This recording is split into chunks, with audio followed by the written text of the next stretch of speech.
விஜய் வந்து எங்க வீட்டு பையன். இப்ப நேத்துல நான் சொல்றது, சாலி கிராமத்துல நம்ம பக்கத்து வீடு அவங்க வீடு தான்.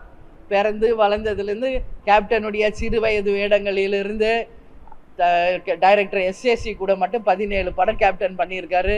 அதனால இன்னைக்கு வேணா விஜய் அரசியலுக்கு வரலாம். எங்களை பொறுத்த வரைக்கும் நடிகராக இருக்கிறதுக்கு முன்னாடி சின்ன வயசுல இருந்து அவர் எங்க வீட்டு பையன்.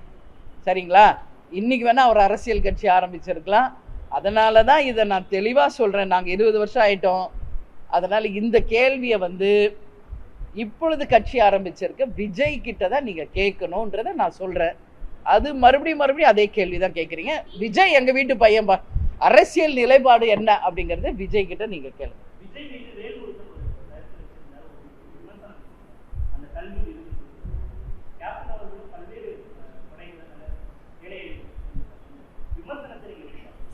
விஜய் வந்து எல்லார் மேலும் இப்படி தோல் மேல கை போட்டு வந்து போட்டோ எடுக்கிறாரு. அது ஒரு சர்ச்சைன்னு சொல்றாங்க.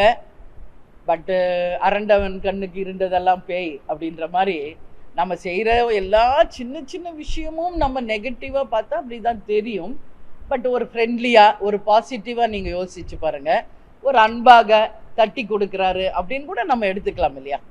அது மாதிரி எல்லாமே நம்ம தப்பான விஷயம்ல பார்க்க தேவையில்லை. அவர் வேல்முருகன் அவர்கள் சொல்றாரு அப்படி பண்றது தவறு, பெண்கள் மீது இப்படி கை போட்டு எடுக்கக்கூடாது என்று சொல்றாரு.